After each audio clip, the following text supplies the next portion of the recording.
É impressionante como o direito, a psicologia e a neurociência se entrelaçam para explicar o comportamento humano diante das leis. Nesse vídeo eu vou te mostrar como o cérebro humano influencia decisões jurídicas, como os julgadores também são afetados por emoções e vieses inconscientes, e por que entender esses mecanismos é fundamental para aplicar a justiça de forma mais humana e ética. Vamos falar sobre livre-arbítrio, responsabilidade penal, empatia, memória de testemunhas e muito mais. Te garanto que depois desse vídeo você nunca mais vai ver o direito do mesmo jeito. Eu sou Cíntia Brunelli e eu te convido a se inscrever no canal, porque aqui a gente descomplica o direito para você aprender de um jeito que realmente faz sentido. Esse ano o canal comemora 10 anos de existência, 1000 vídeos publicados e 10.000 alunos dos meus cursos e livros. E se você quer ter a base do direito de um jeito fácil de entender, o link para o curso Primeiros Passos no Direito está na descrição do vídeo. Vamos lá! A primeira coisa que a gente precisa entender é que o direito parte da ideia de que as pessoas são responsáveis por suas ações. Isso está ligado à noção de livre-arbítrio. Você escolhe o que faz e deve arcar com as consequências. Só que a psicologia e a neurociência mostraram que o ser humano nem sempre toma decisões de forma tão racional assim. Muitas vezes o nosso comportamento é influenciado por impulsos automáticos, por emoções, por traumas e até por estruturas cerebrais. Por exemplo, alguém com uma lesão na região do córtex pré-frontal pode apresentar dificuldade de controle de impulsos e tomada de decisões morais. O que levanta a pergunta: essa pessoa responde da mesma forma por um crime cometido? Um caso famoso que ilustra isso foi o de um homem nos Estados Unidos que, após o surgimento de um tumor cerebral, passou a apresentar comportamentos agressivos e até cometimentos de crimes. Quando o tumor foi retirado, os comportamentos desapareceram. Isso muda toda a perspectiva jurídica, porque mostra que o cérebro influencia diretamente a conduta. Em situações como essa, a culpabilidade pode ser atenuada ou até excluída, já que falta a plena capacidade de entender o caráter ilícito do fato ou de se comportar conforme esse entendimento. Mas não é só na responsabilidade penal que isso aparece. A forma como juízes tomam decisões também é influenciada por fatores inconscientes. Existem pesquisas mostrando que julgadores tendem a aplicar penas mais severas antes do horário do almoço, quando estão com fome, e penas mais brandas depois de comer. Sim, eu sei que parece absurdo, mas isso só mostra o quanto o ser humano é influenciado por variáveis emocionais e fisiológicas. E juízes nada mais são do que seres humanos. Outro exemplo é o chamado viés de confirmação.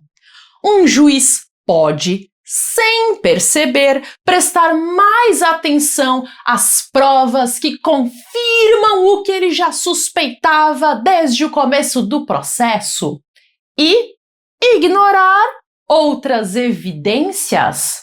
É por isso que a consciência desses mecanismos é tão importante dentro do sistema de justiça.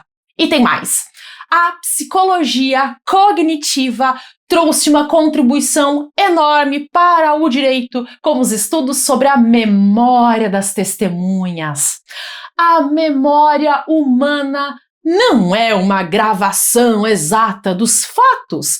Ela é reconstruída cada vez que a gente se lembra de alguma coisa e pode ser influenciada por emoções, por sugestões externas e até por perguntas mal formuladas. Imagine uma testemunha de um crime. Se a polícia perguntar qual era a cor da arma, a testemunha pode supor que havia uma arma, mesmo que ela não tenha certeza. Isso pode levar a condenações injustas, especialmente em crimes que se baseiam apenas em testemunhos oculares. Por isso, técnicas como entrevistas cognitivas têm sido desenvolvidas para ajudar a obter relatos mais confiáveis e vêm sendo incorporadas por alguns sistemas de justiça que estejam mais atentos à ciência. As entrevistas cognitivas focam em técnicas que buscam acessar a memória das testemunhas de forma mais eficaz, estruturando a entrevista para ser mais compatível com a forma como o cérebro recupera as memórias. Agora pense comigo, como aplicar uma pena justa se a própria ideia de livre-arbítrio está sendo colocada em xeque pela neurociência? É claro que o direito não pode simplesmente deixar de responsabilizar todo mundo que agir de forma errada, mas ele pode e deve considerar os limites da liberdade de cada pessoa.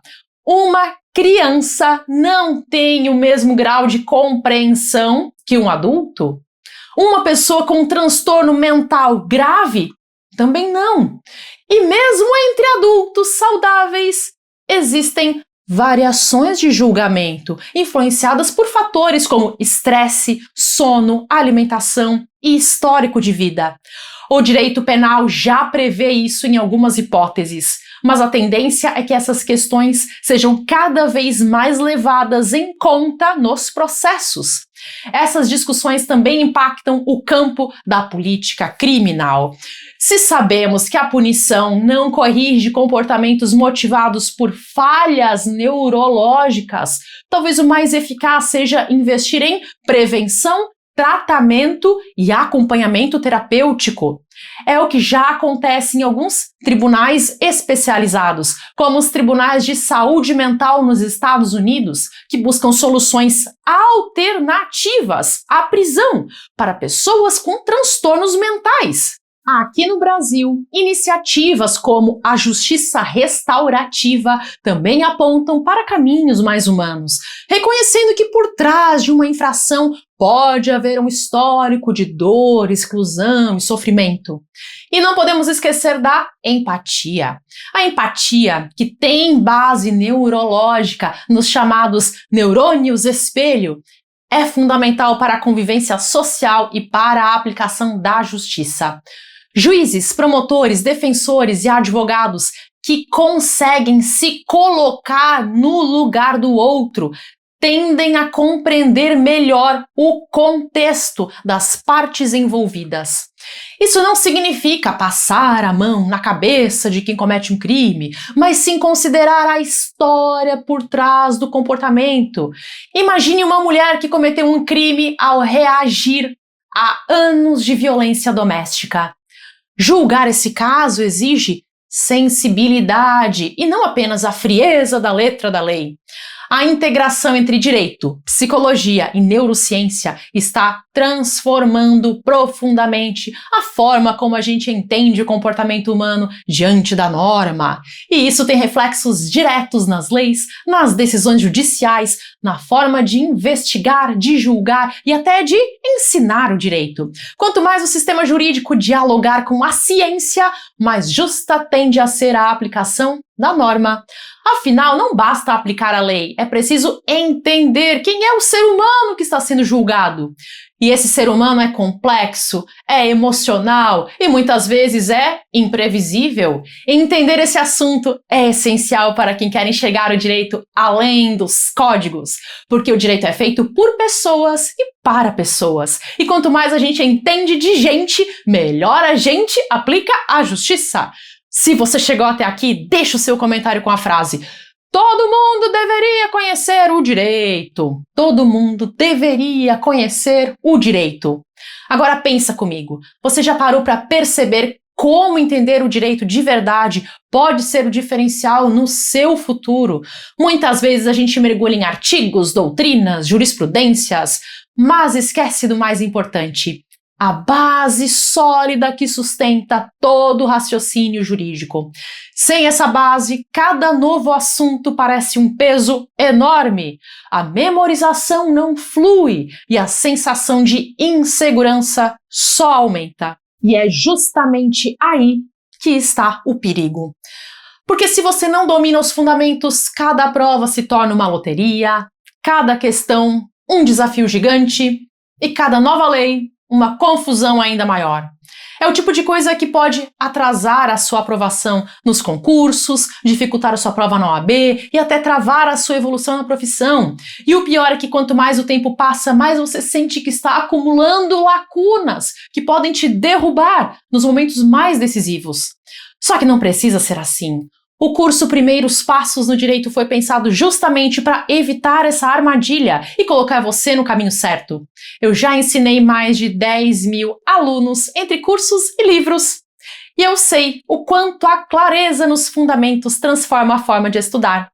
O link para acessar está na descrição do vídeo. E eu quero reforçar, você tem capacidade sim, mesmo que às vezes bata a dúvida, mesmo que o cansaço tente te convencer do contrário, você tem a força de vontade necessária para conquistar os seus objetivos. Você só precisa organizar esse caminho e eu acredito de verdade que você consegue. E mesmo que por qualquer motivo você não entre no curso ainda, não deixe de aprender o direito. Aqui no canal já são mais de 1.000 vídeos gratuitos e esse ano a gente comemora 10 anos de existência. Se você assistir alguns desses vídeos todos os dias, em pouco tempo você vai notar que a sua visão do direito vai mudar completamente. É pelo seu próprio bem. Dominar o direito vai te dar segurança, confiança e uma clareza que ninguém pode tirar de você. Então aproveite, porque eu já deixei aqui uma lista de vídeos grátis pronta para você clicar e continuar. Assista pelo menos mais um vídeo ainda hoje. Mergulhe nesse conhecimento e perceba a diferença. Até!